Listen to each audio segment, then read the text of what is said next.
Welcome to the Apple Insider Podcast. This is your host, Stephen Robles, and today we're going to talk about the new iPads that Apple launched, both a regular iPad, iPad Pro, plus a new Apple TV 4K, and macOS Ventura and iOS 16.1 is all coming out Monday, October 24th. This episode is brought to you by The Beard Club and Fast Growing Trees, and joining me to really get into all the iPad stuff is my friend, Wes Hilliard. How's it going, Wes? I'm doing pretty great, Stephen. Thinking about magnets today. Thinking about magnets.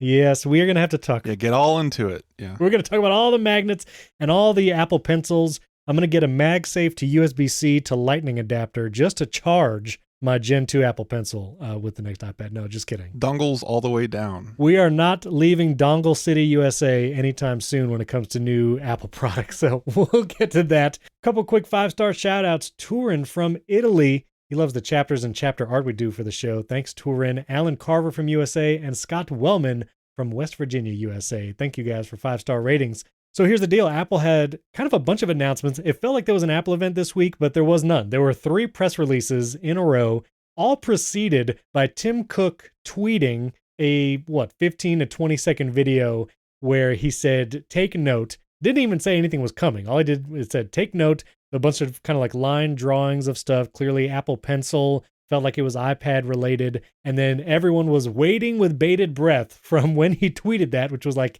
8 a.m. Eastern time, until the press releases, which came out around 11 a.m. So there was this like 3-hour just madness. Everyone is like, press releases are going to happen at 9. And then nothing happened. And then it was like 10. And then finally 11 a.m. And we got press releases for a new Apple TV 4K, kind of 2 models we'll talk about. Brand new iPad base model and new iPads Pro or iPad Pros, attorneys general, however you're going to pluralize that.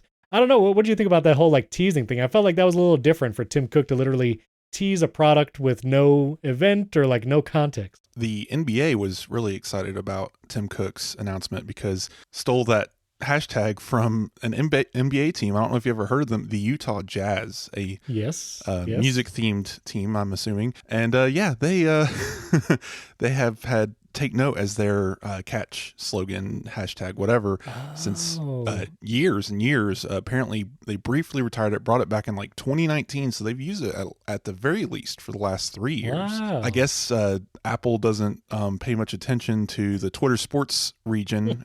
What makes this even more funny, I think, is that day was opening day for the NBA season. And that is also the day that the hash flags for all of the hashtags for the NBA teams, 50 teams, all go live on Twitter. The hash flags are turned off in the off season. So on that day, Take Note was supposed to go back to the Utah Jazz, and wow. They didn't even know it. Yeah, apparently the head guy, whatever, was just like, yeah, we learned it when you did. We saw that tweet and was like, what's going on? That's hilarious. Apple totally just took it over. Yeah, the Utah Jazz they were originally based in New Orleans, and jazz, obviously very music centric. The Take Note in their terminology would be a music note, but that's hilarious. Yeah. The Apple product announcements was trending under sports for about an hour before it switched over to technology. That's amazing. Yeah. Well, it was an interesting tease. And then shortly after the press releases, we're going to get into all of that. I do want to mention, as you listen to this show, Monday, October 24th, Apple made it official that macOS Ventura, iPadOS 16.1, and iOS 16.1 will all be releasing on Monday. That will include things like the shared iCloud photo library, macOS Ventura, with all the things like continuity camera, and 16.1. I think live activities should be live this Monday as well. Is that official? Yes, live activities for third-party developers will be live. What's your most anticipated feature, Stephen? Because mine is the iCloud shared photo library. I think so. I guess I've largely ignored photo album sharing because it's kind of been a pain. And so I'll have to like change my mindset towards photos and how it works with family members. But I'm excited to try it out. I will say I downloaded, I don't know why I did this, because macOS Ventura is coming out publicly for everyone on Monday. But I kind of got the itch to just put it on one of my laptops. So I put it on my MacBook Pro 14-inch. It's my only laptop. I don't know why I said one of them. But I put it on my 14-inch because the release candidate was out. And release candidate, that's what RC stands for.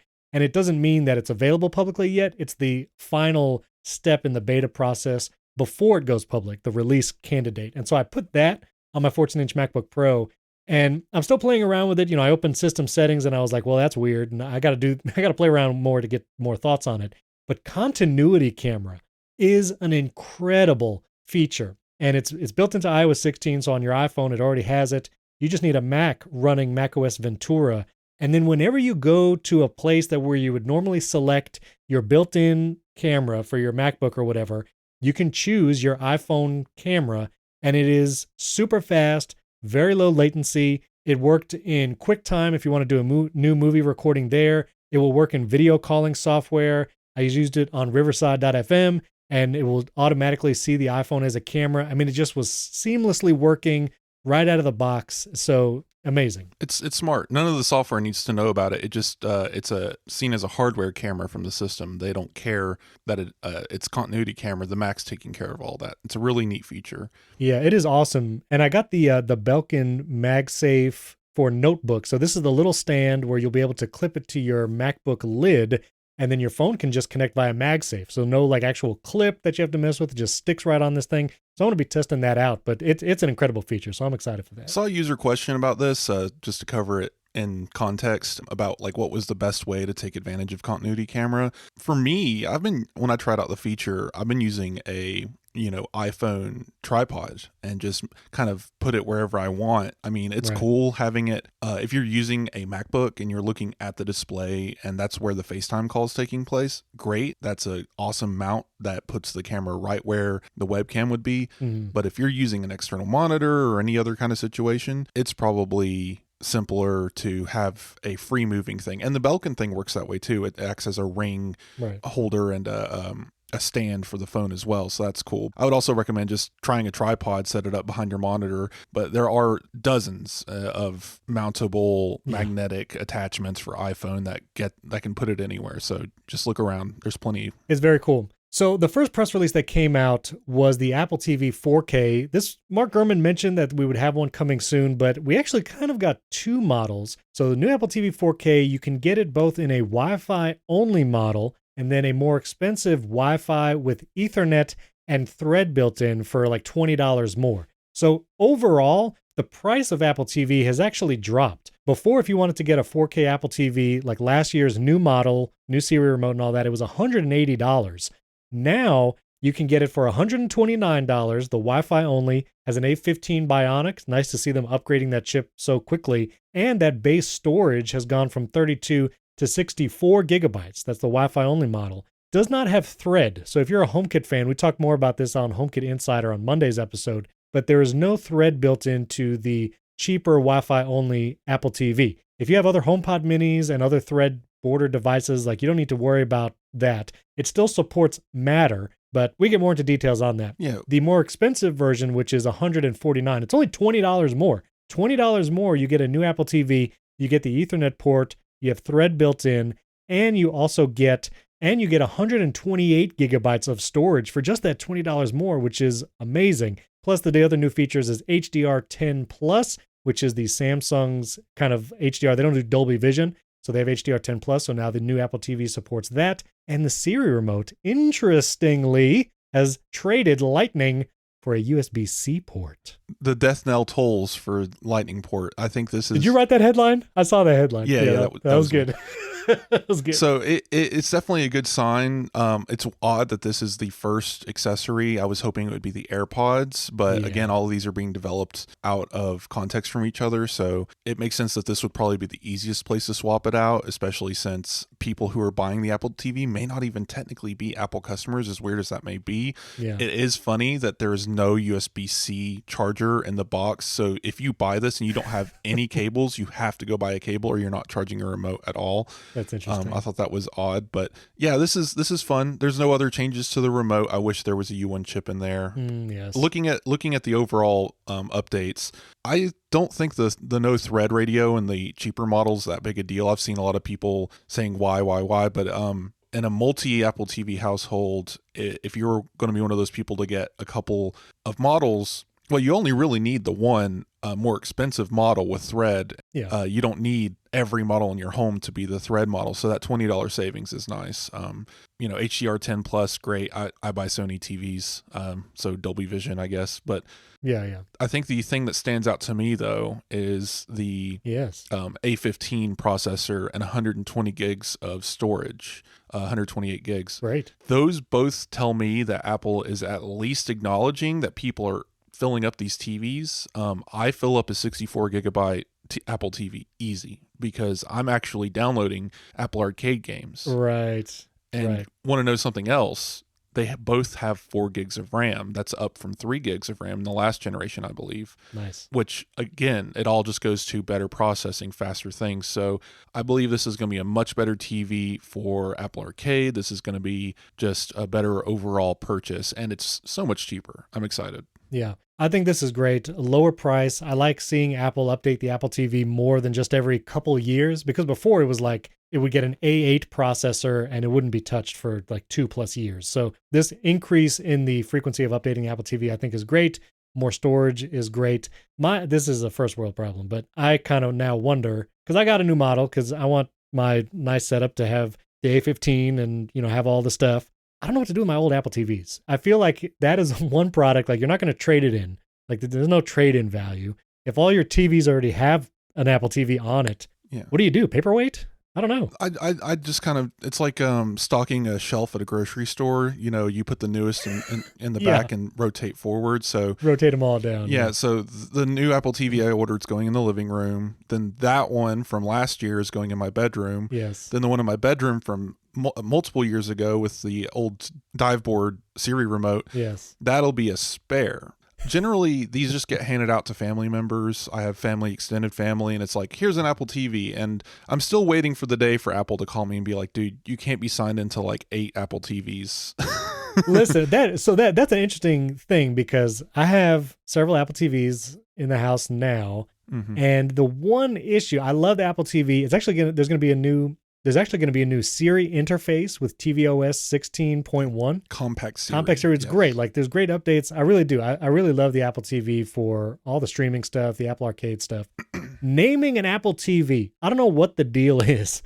For some reason, it puts a number after the room name, no matter what. I have tried to remove Apple TVs from my iCloud account, so they're signed in. I will factory reset them. I will try to name it something totally different, but because they're HomeKit products, you have to put them in a room. And so I put them in a room in the Home app, or when you're setting it up, actually on the physical Apple TV, you tell it like what house to put it in, what room is it in. You choose the room. My living room and family room, I cannot get it to not have a number after the name. That's odd. And I know that's a little thing, but that's the only thing. And Shane Watley, who has a great HomeKit YouTube channel, actually just hit 100K subscribers. So congrats to Shane. But he had the same thing. Like, he had a screenshot of his Apple TV remote where he was going to select a TV, and it was like living room 4 and like bedroom 6. It's like, I don't know why that does that, but yours don't do that? No, I haven't had that issue. And weirdly enough, I buy multiple. I've been through many Apple TVs. I do name them all quickly, so I never end up with a situation where I have 2 Apple TVs that are just called Apple TV. Right, I'm not sure exactly what you could do in that situation. This sounds more like a HomeKit issue. It might be. Have you named the Apple TV inside of the Apple TV? I did. Because the general settings. I'll look at that. I'll try it. Maybe I missed something. That's where I name my Apple TVs. I don't name them in the Apple Home app. I name them inside of the settings app on Apple TV. And maybe that might help. Okay. All right. I might try that.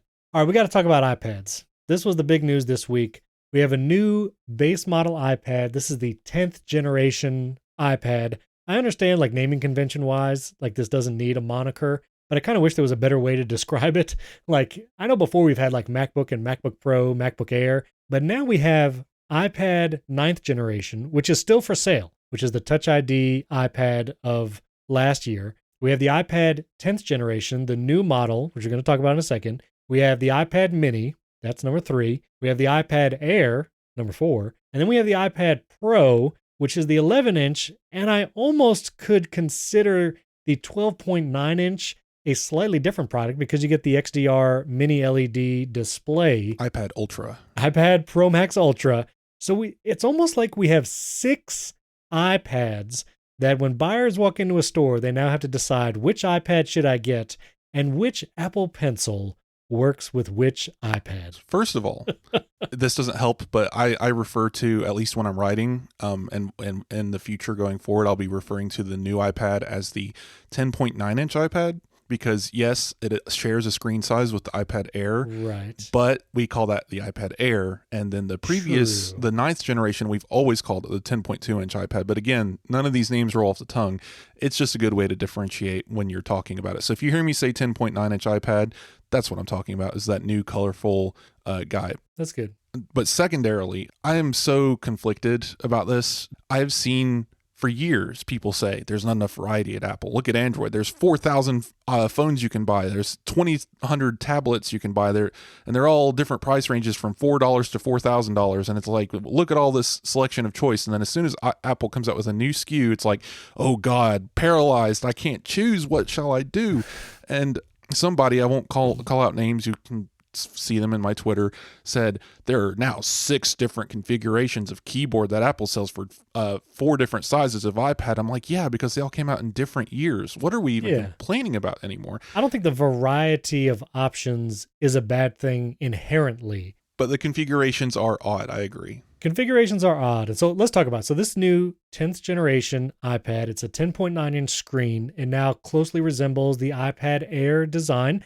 Has the Touch ID button on the top, no Face ID, no headphone jack as well, but it has gone from Lightning to USB-C as the connector, which is great. So now most iPads, unless you get the 10.2 one-year-old iPad, all iPads have USB-C. But here's the deal. This new 10.9-inch iPad only supports the first generation Apple Pencil, despite having the flat side.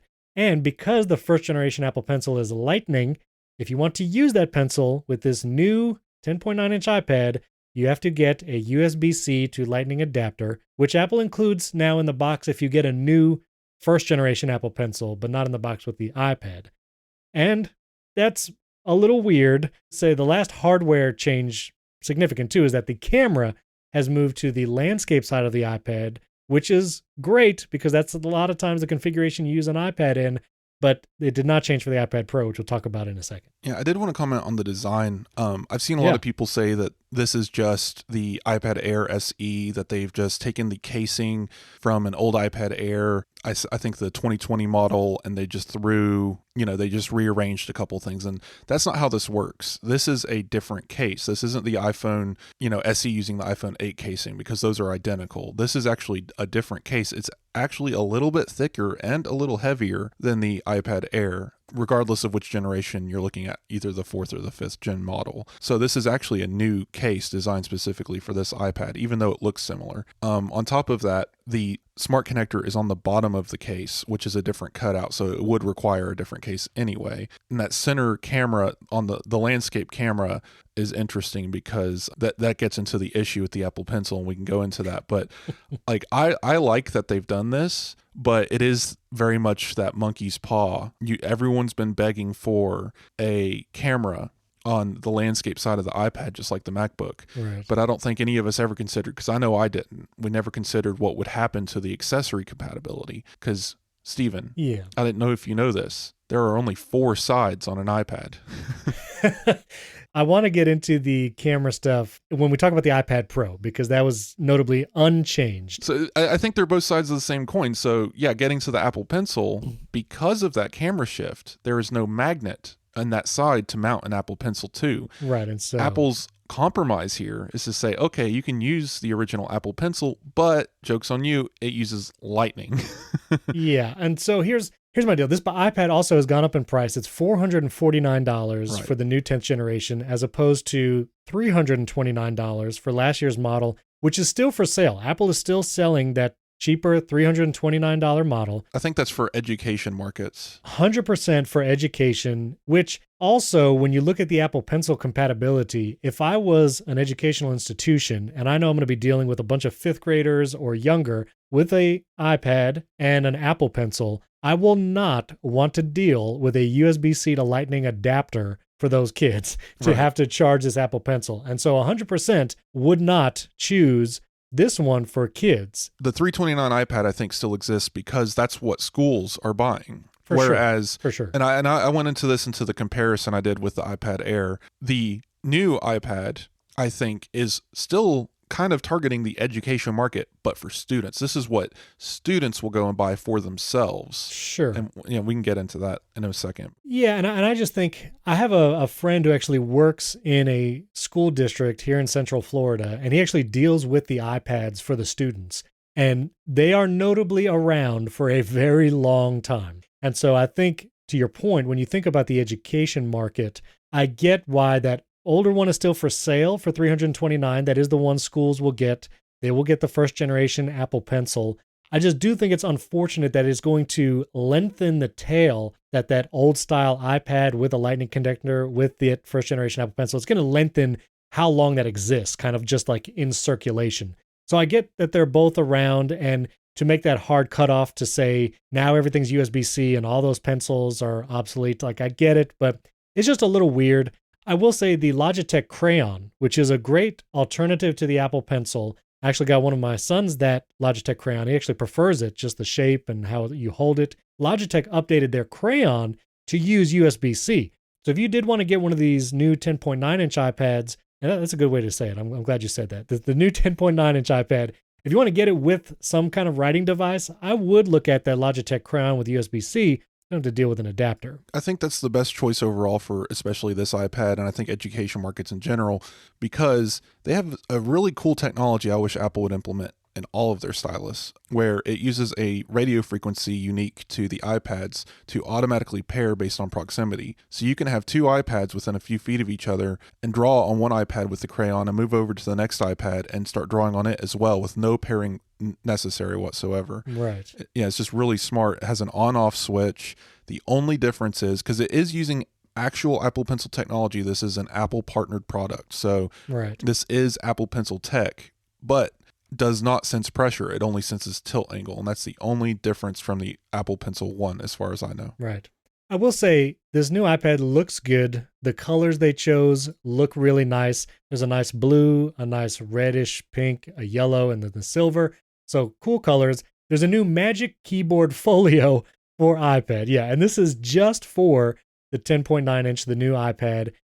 It is not compatible with the Magic Keyboard that the iPad Air and iPad Pro use. So you cannot use the Magic Keyboard with this new base model. You have to get this. It's the smart connector positioning that's got us here. Different smart connector. Funny enough, the iPad still uses magnets to attach to these things, so it has the same magnet arrangement. Right. So I'm assuming magnetic stands like the ones I use for my iPads would still work for this if it was made for the 11-inch iPad. Yeah, that's interesting. But yeah, the smart connector position is the only difference, I guess. I was gonna say I really like this keyboard. It looks cool. Yeah, I was just going to say, so the Magic Keyboard Folio, it's a different design. This is more in the realm of like the Surface Book kickstand, where there's an actual kickstand that goes behind the iPad. You can lean the iPad back. You have the keyboard with trackpad in front, and you can detach the iPad and keep kind of that kickstand part attached to the back of the iPad, but just remove it from the keyboard to use that as a tablet. I really like that feature. And I actually have used a Surface with one of these kind of kickstands for a little while just to try it out. I like the design overall. It is not as lappable, if you will allow that word. This is a tabletop. This is a tabletop computer. 100%, yeah. And it is cumbersome. Like you can try to use it on your lap, but it's really made for a tabletop. But I like the fact that you can detach it. There's kind of more options for tilt because it's more of like an infinite tilting than, which I mean the Magic Keyboard is too, but you don't have as much, I think, freedom and tilt in the Magic Keyboard as you will with this. This keyboard's interesting because I think it kind of reinforces some ideas here. And again, I get into this in the comparison because I think I went like 2,000 characters or 2,000 words into a comparison with an iPad Air because I really wanted to understand what Apple was doing with this new iPad. And this keyboard, I think, emphasizes the fact that this is not an iPad Pro. This is not a laptop convertible, because that's where the word laptop comes from. It sits in your lap. You use it, that in that form factor. You open the lid. It's now a keyboard in front of you with a screen, right? That's what the iPad Air, iPad Pro lines offer with the Magic Keyboard. Whereas this one is very much just, by the way, here's a keyboard. more or less. You can even just take away the keyboard and use it just as the tablet with the case on the back with that kickstand. And I think they've even gone so far as to de-emphasize the proness of it in several factors here. Artists will not buy this iPad. Let me put it that way. Right. It is the sRGB range. It does not have the P3 color gamut. It does not have a laminated display, and it has very weird Apple Pencil support. So you are not buying this if you're an artist. I would assume that is Apple's idea is, hey, here's an iPad that looks like a modern iPad, but you get to save $150. You still get all of iPad OS. You can still get a keyboard and trackpad made by us that fits as a case. Great for education, taking notes. You know, if you're a kid in school, you can use this all the way into high school and be fine. But this is not a laptop replacement. From our point of view, this is not an artistic tool. It is very much the quote-unquote entry model, whereas the older one is the budget model now. Right. And that's my conceptualizing of Apple's targeting for this device is you're not buying this if you're an artist. And yes, if you really want a stylus, if you really want to doodle or do adult coloring books or something, you have an option, but it's not a great option. And on the Smart Folio keyboard, it's $250, which is cheaper than the Magic Keyboard. But you also get function keys, which I think is a unique. I wish the Magic Keyboard had function keys. You get an escape key. And an escape key. You get like the Siri button. You get Do Not Disturb. You get media play, pause, brightness control, all right there on this new keyboard made for the base model iPad. I kind of wish they had released a new model of the Magic Keyboard to also take advantage of it, but I think it's going to be. It can't be much wider than like the Magic Keyboard. So I'm not sure why they didn't have those function rows, but if there was a function row on the Magic Keyboard, it would be covered by the bottom lip of the iPad. Because it's floating. That's right. That's right. So I think the biggest challenge with this new iPad is when you compare it to iPad Air. This episode is brought to you by Beard Club. If you weren't aware, I'm a bearded man. I like having a beard, but sometimes getting it trimmed just the way I like it could be a challenge. I wasn't always confident with guards, and I didn't want to make a mistake, because if you cut a chunk out of your beard, it's kind of over. You kind of have to start from scratch all over again. But finally, I can be confident in my grooming routine and the tools I use to trim it with Beard Club. Whether it's beard growth oils, styling products, or a top-of-the-line trimmer, and I love the Beard Club trimmer, there's a small army of products to grow your best beard, and Beard Club is here to help. As the leader in beard-first men's growth and grooming, Beard Club delivers quality hardware and consumables that'll help you get a better, thicker, and fuller-looking beard. I got Beard Club's trimmer package, and I love the trimmer. It wirelessly charges on a base. It's significant in the hand, easy to hold. It even has multiple guard levels built into the trimmer. You can just twist it and rotate it, and it changes the guard level. Plus, they give you a ton of different size guards to put on top of that. There's like 45 combinations of lengths of guard you can use with that trimmer package. I found the perfect combination so I can like go down my beard and trim it perfectly, not worry about cutting off too much. It's so good. And I also love the beard shampoo. I've never used beard shampoo before, but using it in the shower and then combing and grooming afterward, it gets a lot of that kind of wiriness and it smooths out all those troublesome spots. So head to beardclub.com/AppleInsider, take the beard quiz, and then use our promo code AppleInsider, all one word, at checkout. They'll recommend the best beard kit tailored to fit your needs. Beard Club has the perfect kit to fit your needs, and over 2 million beards have been served by Beard Club. So grow your best beard today. Take 20% off your first order when you go to beardclub.com/AppleInsider. Use the promo code AppleInsider, all one word. That's beardclub.com/AppleInsider. Promo code AppleInsider for 20% off your first order. Get 20% off with that promo code AppleInsider when you go to beardclub.com/AppleInsider. Our thanks to Beard Club for sponsoring this episode. This episode is brought to you by Fast Growing Trees. You don't know, we recently moved into a new house a few months ago, and one of the things I wanted to do was have some nice foliage around the house, and that includes shrubs and trees. But shopping for any kind of plant can be a pain in the neck. You go to the hardware store, you got to put all these plants in your car or your truck, everything gets dirty. Well, you don't have to do that anymore. Get those plants shipped right to your house with fastgrowingtrees.com. The experts at Fast Growing Trees curate thousands of plants so you can find the perfect fit for your specific climate, location, and needs. You don't have to drive around to those nurseries or big gardening centers. Fast Growing Trees makes it easy to order online, and plants are shipped to your door in just 1 to 2 days. So whether you're looking to add some privacy, shade, or natural beauty to your yard, Fast Growing Trees has in-house experts ready to help you make the right selection and growing care advice available 24/7. I've gotten several trees and shrubs. I got a Carolina Reaper plant, which was really fun. Planted that. Carolina Reaper pepper, we took that off, cut it up, put it in some fajitas. That was a lot of fun. And we also got some persimmon trees that we could put around the house. Beautiful, so easy, and you know how to take care of them because they give you all the information you need. Plus, with their 30-day Alive and Thrive guarantee, you can trust everything will be healthy for years to come. So go to fastgrowingtrees.com/AppleInsider and you'll get 15% off your entire order now through October 31st. So head there quickly, get 15% off at fastgrowingtrees.com/AppleInsider. That's fastgrowingtrees.com/AppleInsider. Our thanks to Fast Growing Trees for sponsoring this episode. So if you were going to buy an iPad today, which if you're buying something new, nothing refurbished or used, and you're looking at the new 2022 iPad, $449, $450, compared to the iPad Air, the M1, the newest model there, you're looking at a $150 difference. That iPad Air is $600 compared to $450.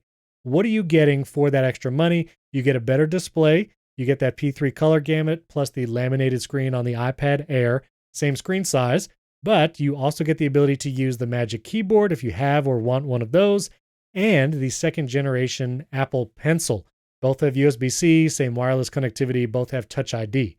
So the question is, if you're going to buy an iPad, whether you're a student, you're buying it for your student going off to college or whatever, which do you choose? And for me, when I look at these two iPads, that $150 really feels like you should upgrade to the M1 iPad Air, if only for the second generation Apple Pencil support to not have to deal with weird adapters. You can charge the Pencil on the iPad Air, just stick it right on there magnetically. You get the better display, but I really feel like the Apple Pencil is the thing, and I would not want to deal with a first generation Apple Pencil. I guess if the Apple Pencil is not something that you or whoever you're buying with cares about, just never wants to use it, which I feel like that would be not, even if you don't think you're going to use it, I feel like that's not a good purchase decision to say, I'm never going to use the Apple Pencil for anything. And then you get this Right. and you wish, and you find a use case for it, like editing podcasts on iPad or drawing or doing video editing because DaVinci Resolve is coming to iPad, like whatever it is. But I feel like that $150, it's just this weird gap for a significantly better experience with Apple Pencil. I don't know. What do you think? All right, so that's from your point of view, honestly, because you gotta think about it. This is Apple's pricing ladder at work, and that ladder has existed in its product since pretty much since Tim Cook took over. He's really famous for this. Look at iPhones, look at Macs. If you're the customer, like you say per se, and you got maybe $500 in your pocket, you're thinking, I need an iPad for my kid to go to school, and you see that $450 iPad, and you're like, only $100 more than what I have in my pocket. I could save a little bit more. I could scrounge a little bit more and get that nicer one. Great. But that's not everyone's situation. There's a lot of people coming in with $400 in their pocket saying, I don't want that older iPad. And that newer one it's newer, it's better, it has that newer design, and I want a good iPad for my kid to take to school. We'll go ahead and get that one. Everyone's riding a line somewhere, and they're going to make a decision based on features, and that's what Apple's counting on. Right. Are you going to upgrade for storage, or are you going to jump to the next level? It was pretty much almost always the case, because once you add that extra storage, you're popping the price up another $100, which puts you within shouting distance of the next tier of iPad, and that's true for every single model. Right. I think this one just sits perfectly in the middle of that. At the bottom of the base of that ladder, basically, between bare minimum spending. We're going on Amazon and spending $250 on the last generation model because it's on sale, or we're going to get the newer one. We don't want the kid to get made fun of because they have the home button. Let's get the one with a full screen. But man, I cannot afford $600, right? Like, sure. That's where that sits. And that's clever. Like, people are going to buy this tablet regardless of the weird Apple Pencil situation. And the other side of this too is, remember, that's just charging, right? You pair it one time. You plug in the cable to the adapter, and then you plug in the pencil. Ta-da! The pencil's paired for until you pair it to a different iPad or something. You need to repair it.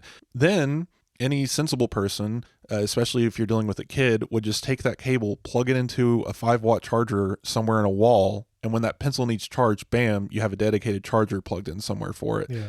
The end. Or if, a travel charger if you need it. These things are only $9 for the adapter.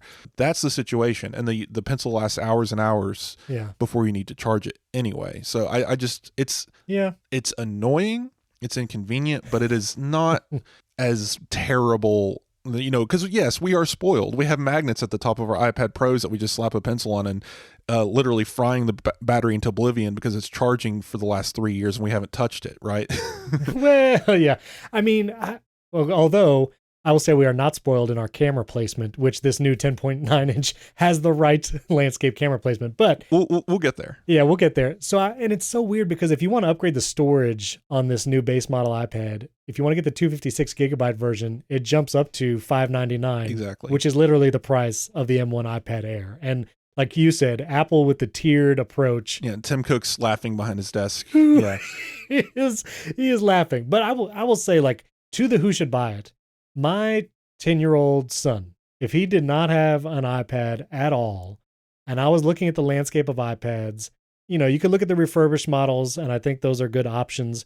But I would honestly probably get him this base model one for $450 and not upgrade the storage, save the $150. And he actually likes the Logitech Crayon, so I would get him that. Like, I would do that. There's people that would absolutely buy this. Exactly that reasoning. Like this works. It's weird, but it works. And it's nice. And like he might prefer the case, like the Smart Folio Magic, whatever that is, like the new case. He might prefer that style where you can. And Logitech sells that exact like keyboard thing. Logitech has sold for a while for other iPads, and I think this one as well. So it's just funny that Apple's miming that. And yeah, you'll get the better trackpad with the Apple one, but again, you don't have to spend that $200 some. There are other options out there for keyboard trackpad combos as well. And I wanted, before we move on to iPad Pro, because I know that's the next sentence you're going to say, I wanted to tease my my next comment here a little bit, because it applies to this iPad as well. I want you guys to consider supply chains for a moment. All right, go into the mind of Ming-Chi Kuo and understand that this Apple Pencil, this iPad Pro exists at this moment because of what the supply chains allowed. And this compromised Apple Pencil situation might be the result of timing of releases. And maybe, just maybe, there's another Apple Pencil coming later that won't be so awkward. That's fair. Go ahead on iPad Pro. I do. I don't know if you'll be able to tell us in editing, but I think more than other episodes, Wes and I are like talking over each other because we're both very excited about iPads. Right. I really like iPads. The last thing I want to say too is I've seen some comments on Twitter saying Apple should just get rid of either the iPad Air or this new iPad. Like both of them don't belong in the lineup. And there are times in Apple's product progression where there are these awkward moments that one product is very, very close to another, and you can kind of see where the future is going. And just right now, it has to sell both of these products, even though they're weirdly close. Maybe it's the 13-inch Escape MacBook Pro that's, only appeals to a very niche audience and doesn't make much sense at the time. But then you see like, oh, maybe it's an M1, M2, whatever. Like there are probably reasons that these both exist. I don't think they will both exist in this way 4 years from now. Like there will probably be a confluence. Like at one point there was like iPad Air and like that was it. Like it was just iPad Air. iPad Air used to be the premium model. iPad Air used to be the premium model. Yeah, absolutely. And then like I remember I had an iPad Air 2, which was like one of the first really, really good iPads. Like it was fast, had great connectivity, like it was just really good. And so there were times where, like you said, Air was the top of the line model. Need I remind you of the iPad 3 and iPad 4? Yeah. Listen, I had an iPad 3. It was the first iPad with a Retina screen. And because of that, the processor really struggled to drive that Retina screen with all those pixels. And that thing was slow. And it also had the 30-pin charger, right? Where the iPad 4, I think it was less than a year. I think it was like 8 or 10 months. Yeah, it was not even that long. I think it was like 6 months. Yeah. It might have been 6 months that the iPad 4 came out, switched to Lightning, better processor, was a vastly better product. The new iPad. Oh, that's right. That was the first time I think, it was like the new iPad. Yeah. So I do think I'd be curious what you think. Do you think both of these products, I think 4 years from now, these will converge and there will either be iPad, iPad Pro, or iPad Air, iPad Pro? I don't think these will both exist 4 years from now. No, I think that's totally wrong, but that's what I said earlier. What do you think then? Well, I believe that this is the Apple Watch SE situation. We got a weird guy dangling off the bottom that shouldn't be there. It's going to get cut off soon. Sure. You know, that's for legacy reasons, for pricing reasons, just like the Apple Watch Series 3. That could be dead in a year. The current iPad, the 10.9-inch iPad, that will probably drop in price to at least $399. I don't think we're going to see it $329 anytime soon, if ever again, just because the technology is getting more expensive, blah, blah, blah, inflation. But this device is absolutely going to be the entry budget model. And I think there's always going to be space in the middle for a not Pro that's not $800, that has a better chipset, that has a better display. The Apple Pencil situation will get resolved. Again, I'm going to run my mouth off on that here in a second, but I think that these all have a place in the lineup, which is signified by Apple's very effective ladder pricing strategy. So I think these will both exist. They just won't be so oddly close. I think we have this discussion every time an iPad Air, because it is such an odd, it's an odd place. Yeah. It's not an 11-inch iPad Pro. It doesn't have ProMotion, but it's also not this new base model. It's something in between, and that bothers people for some reason. But believe me, there are people out there who don't want to spend $600, who also don't want the cheapest model they can buy. They want that middle guy, and it's the iPad Air, and it's definitely going to stick around, I think. Well, 4 years from now, we'll either talk on this show or tweet at each other. We'll see. We'll see if they're what both happens. still around. But if Twitter still exists. We'll see. Right. Oh man, I hope so. I like Twitter like it is. All right. So iPad Pro was also announced. They've upgraded to M2 and added some interesting features. But when you look at the comparison chart, like on our website, to compare the M1 iPad Pros to the M2 iPad Pros, very, very similar. M2 is more powerful, faster, all of that. The 11-inch did not get the mini LED XDR display, which is unfortunate. I think there are a lot of people out there. I've had a lot of people ask me on Twitter, if I don't have an iPad, which should I get? I want to get an iPad Pro. It's a tough decision. I mean, the mini LED is beautiful. I love that on my 12.9-inch iPad Pro. But when it comes to size, if you're going to have one size iPad, I do really like the 11-inch for the portability. And it's still a beautiful screen. Don't get me wrong. It's still Liquid Retina. You still get ProMotion, wide color. I mean, you're not going to miss the XDR screen if you have not looked at it every day for hours. I think, like you said, it's a different product. It's, the iPad Pro, the 12.9-inch iPad Pro is distinct in its own ways. And again, maybe someone doesn't want a 13-inch display, but they want ProMotion. So there's that 11-inch model. Yeah.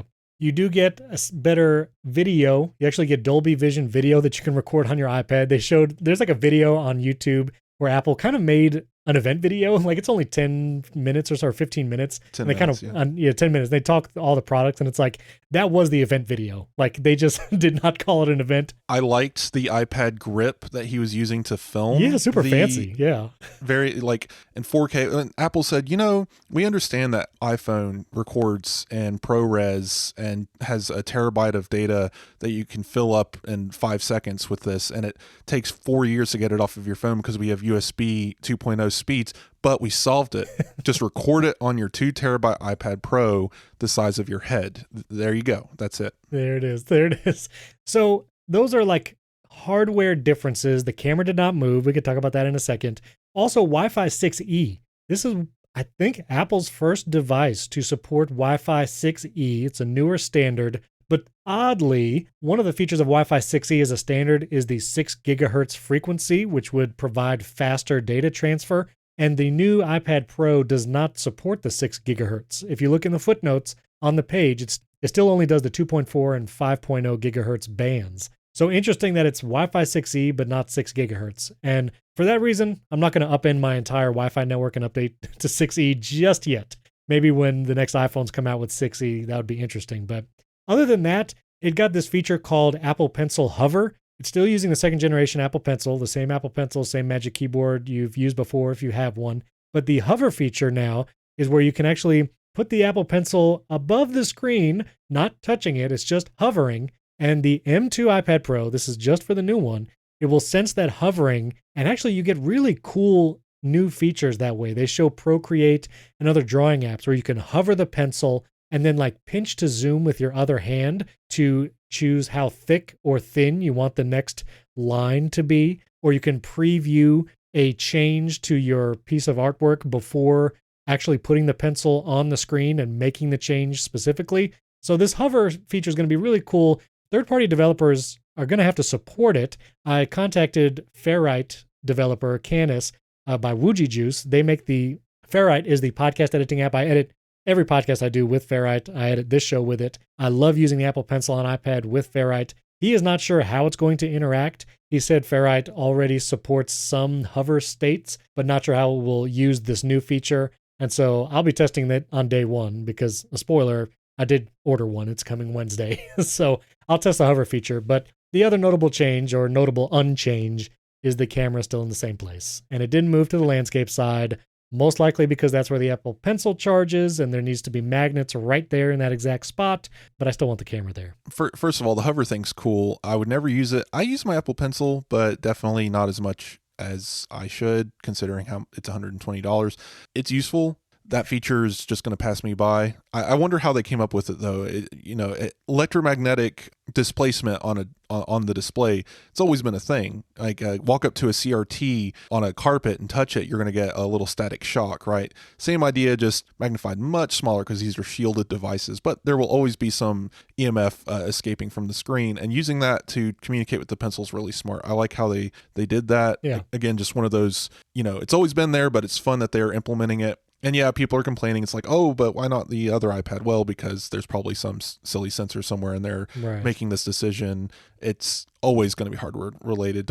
Apple does want their money, but it's not always that nefarious, guys. Calm down. The camera situation, I agree. I wouldn't mind a landscape camera, and honestly, even if it was in this iPad, I still wouldn't be getting it. I'm not ordering this year just because gains in the M2 was I'm not going to type any faster. I'm not doing any, hardware accelerated style editing or anything like that. If there was a feature in this iPad that changed how I worked or changed the display technology, just affected what I saw or did every day, that would be different. But this is very much a Apple Pencil user, video editor, graphics intensive update, and I just don't need it. M1 is so good. And again, if there was some exclusive feature with Stage Manager, which maybe could come later, I don't know. But now, as of right now, even Stage Manager is untouched, and external display support is untouched. Still 4 apps on the display, still 4 externally. So I did not see any reason to go spend $2,000 on this iPad, sell my old one, go through the whole hoopla just to have basically the same experience I already have. I agree. This is not worth an upgrade, most likely if you have an M1 and you're just getting the M2 chip. It's performance-wise, it's going to be very comparable. Still use the same Magic Keyboard, still the Apple Pencil. I kind of have a side reason, which is my wife has been using like a 6-year-old iPad Pro, there you go, a 5-year-old iPad Pro, and so I'm going to give her my M1 and I'll use the M2. That's smart. And I had you in my ear, Wes, as I was ordering this thing. I think it's you that have said this, but I got it with cellular. Nice. Because I've not had a cellular iPad for a long time, and I've had several situations now that, we're all kind of traveling more. I'm driving my kids to practices. I do the hotspot, but sometimes it's like, I can't activate the hotspot right now, or I got to take my phone out. And, again, there's all first world problems, but because I haven't done it in a while, I wanted to say, let me try it. Let me try a cellular built in. I also got the silver because I regretted not getting the silver with my M1 and with the white Magic Keyboard case. I see it. And it looks really good, so I just got the silver. So anyway, that's why I got it. And also, I'm hoping the Apple Pencil Hover maybe offers something in podcast editing, but overall, just more of those reasons. Yeah, that's a good buy for you. If I had someone who would inherit this one, or if I already had a buyer, it'd be a little bit more tempting. But trying to overturn a iPad I would probably sell for $1,600. It's time consuming, and it's just not something I want to put the effort into. Because sure, my overhead would be $400 for the new iPad. Yay, new technology, but again, just not enough there for me to put forth the effort. And I have some theories, but The only thing is I will say, but the trade-in value for my M1, 12.9-inch M1 iPad Pro with a terabyte of storage, which was, I think, $1,700, $1,800 when that came out. Right. The trade-in value was $500. Like, Apple was going to give me $500 for it. And that's why I was like, would be much more worth it if I gave this to someone who I wanted to buy an iPad for, because $500 is like the price of the new base model iPad. And I was like, for $500, 100% I would buy this iPad for someone else. So that's why I'm keeping it. I didn't do the trade-in. And the only other thing I wanted to mention about iPad Pro in general, well, Apple stated this in the press release, and DaVinci then came out and announced it, but DaVinci Resolve, which is a powerful video editor on the desktop, I know several video producers that use it, you'll be able to use DaVinci Resolve on iPad, and you'll now have LumaFusion and DaVinci Resolve, plus, Premiere Rush is also on iPad. You can use that for video editing. But this is a very much professional video application for iPad, and notably, no mention of Final Cut. And I think running an M2 processor now, with all the Apple Pencil hover features, they're showing it off in third-party apps like Procreate. Man, it would have been a prime opportunity to announce Final Cut on iPad, and I really hope it comes one day. I don't know. It was disappointing to not see it in this one. Yeah, DaVinci Resolve is interesting. I wonder how it'll compare to LumaFusion, because yes, I understand DaVinci Resolve is the more premier fancy video editing option on desktop. But again, this is going to be a different app with the DaVinci Resolve name on it. I don't know that this is actually DaVinci Resolve. They're not bringing that code base over. So it'll be interesting to see how it compares. And I also understand that there's only like 2 primary features coming with this version. It's not the full experience. So I'm interested in seeing what video editors have to say about it. Yeah. Moving on, the iPad Pro, it was a little bit of an odd year. This feels very much like the iPad 3 again, or other similar iPad upgrades. It's mostly just a processor bump. Forgetting everything else, nothing really changed here. It's just the M2 processor, and that's kind of what we expected going in. And I'm actually happy about that. It does make my financial decisions a little easier. Right. That's always a boon. I'm never happy about that. Right. I want the new fancy toys, but it's also kind of a sigh of relief. Like, oh, good. But yeah, you don't feel like you're missing out. Right. So anyway, I also have a little bit of conspiracy theory, if we have some time here at the very end of our podcast. Sure. So my thoughts here is basically, you look at the weirdness of this lineup of the 10.9-inch iPad, the Apple Pencil situation, the very minimal updates to the iPad Pro, and it makes you wonder, all right, so what's next in the lineup? Where's the next iPad update? Sure, we could probably see an iPad Air 6 sometime next year. This kind of clears the slate for Apple for a while. They could literally go another year plus without another iPad update and be fine. But I do wonder if the rumored, maybe, is it even rumored? Maybe we made it up and we've just been living on a dream. But a 15-inch iPad or just iPad Studio. The larger iPad could be coming. The iPad Studio I've monikered, or iPad Ultra, whatever you want to call it. But true. That's true. This newer premium iPad would have a larger display, probably a modified design, because this is a bigger guy. You might want to carry it, but it's not really going to be meant for handheld situations. Right. So, but this would probably be a new premium device, and with that would come a new keyboard, probably a new Magic Keyboard, and that would have the new function row and the larger trackpad. That's when all of that would happen, and then those accessories could trickle down to the existing iPad lineup. A new Apple Pencil could be released alongside of it. And that is true. This is the tricky part, because I've just been in my head about this all week. I'm sure you've seen me tweeting about it on Twitter. Mm-hmm. The Apple Pencil situation is very strange. Apple's painted themselves into a corner is what I basically got it down to. You have 4 sides on an iPad. There's one side has to be completely empty, because that is where folios attach. Right. Unless Apple just wants to get rid of folios, which they're not. One side is a set of speakers and a charger. You can't put anything else there. It's already full. Right. The other side is a set of speakers, right, and the power button, and then finally you have the volume buttons and an expansive space, and then a SIM card. Right. On the iPad Pro, that empty space is an Apple Pencil magnetic charger. Right. On the 10.9-inch iPad, it is the new landscape camera. Right. You can only do one or the other. And that Apple Pencil charger can't go anywhere else on the iPad.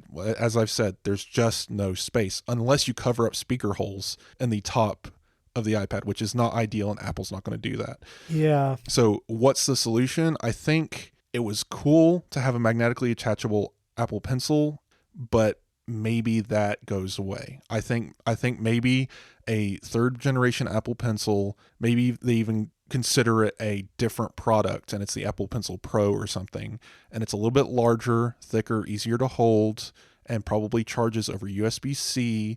And in my dream universe here, it would also include the auto pairing technology of the Crayon, which will let you use it on more than one iPad without pairing. So those are my thoughts on that situation. And if that exists, which it may, who knows, if something along those lines, even just some kind of new Apple Pencil, that would explain the weirdness of this iPad. And going forward, if you want the full Apple Pencil experience without any of the weird dongles, you get the newer Apple Pencil. Yes, I get it. And I've been doing like imaginary experiments where I take my Apple Pencil and 12.9-inch iPad, and I'm like, okay, how much of the speaker hole does it cover on one side? And all of them. It does cover a lot, and it kind of obscures the sleep button. So I get that. On the long side that you're saying, I'm like, listen, I am not a hardware engineer nor designer, but I mean, this is Apple. I feel like they have been able to overcome many challenges hardware wise, and this is not a lot of space. I totally get it. Like there's not a lot of space in this iPad to do stuff. But I wonder if they could just maybe let go of the symmetrical visual of the Apple Pencil charging right in the middle of the iPad.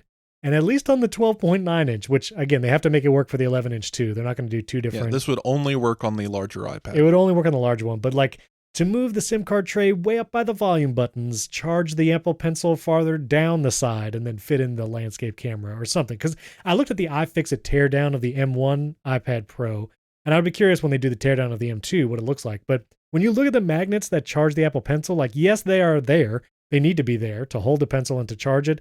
But it's not like 3 or 4 inches of magnets. You know, we're not dealing with a long expanse. It's a small magnet, and I think they have, I believe, underneath the case, I haven't checked, but there are magnets that keep it in place to keep it from rotating off the center. So those are there too, and that would still interfere with the camera. I get what you're saying. I think the solution is it just can't go there. Now, there is another option, and I don't know how you feel about this, but the back of the iPad is huge on pretty much every model.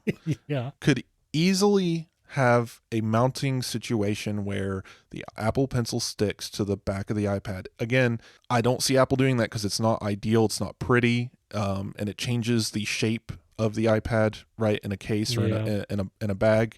So I don't see that working either. Again, I just think the most elegant solution is, well, sorry guys, the magnet's gone. Because I get it, it's cool having it snapped to the iPad, but has that really been useful other than the charging? Because storage, it is not. When you put it in a bag, it just falls off. It'll fall off, yeah. When you carry it around, it just, you look under stick your iPad under your arm and you walk across the room. Oh, the Apple Pencil's back on the carpet because I pushed it off when like it's cool, but not useful. I get that. I do feel like, as you mentioned, maybe Apple could do something on the back, or if they redesign the Magic Keyboard to accommodate it being on the bottom.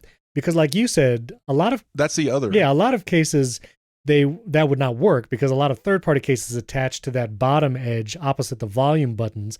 And the Magic Keyboard does not, and it would work, in an open configuration. Even right now, the Apple Pencil could be underneath, wouldn't obstruct anything. It's just closing it would cause the issue of where does the pencil go then as you close it. But if Apple does a redesigned one, maybe make it slightly taller and then put that function row keys in there, and then the Apple Pencil just kind of tucks away.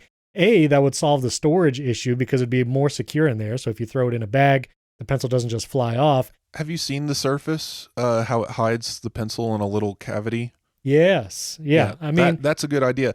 But alternatively, like you got to imagine right now you can get the pencil and use it with the iPad. That's fine. But requiring it to have the keyboard complicates the situation when the keyboard isn't paired with the iPad. You're out $500 just to get a stylus at that point. Well, but I think third parties will jump to make new cases that accommodate whatever placement Apple chooses. Right. And so I will err on the side of, I think you're saying magnetic wireless charging goes away. It becomes port related. I'm going to say Apple chooses a new placement. Maybe it's on the back, but maybe more so on a the bottom edge and designs a new Magic Keyboard to accommodate it. So again, we'll I see. think long story short, yeah, it's complicated. We'll see. It's fun to speculate, but at the end of the day, Apple's got the reins here, and I'm just, everyone calm down a little bit. This iPad, you're not being forced to buy it, and the people who are buying it probably never owned an iPad before, because if you did, you're probably not buying this one. So we did have a rumor about macOS on iPad from Majin Buu. We don't have time to get into all of that, but I still don't think so. It's not happening. Not happening. Yeah. I do want to mention this last thing. There's a company called Humane. It's a startup. They've been very mysterious about what they're doing. One of the co-founders is Ken Kosienda, who was responsible for Safari on the Mac, but also creating the virtual keyboard on the original iPhone. He wrote the book Creative Selection. I read it. It's an incredible book. And so he worked for Apple for a very long time, very influential kind of in the tech community. He is here at this Humane company. They have not said what they're doing forever. And just recently, one of the people that work there, I think they are the other co-founder and chairman of Humane, Imran Chaudhuri. I'm not sure how to pronounce his exact name, so forgive me for that. But he just tweeted, I'm going to read this verbatim. "The rumors are true.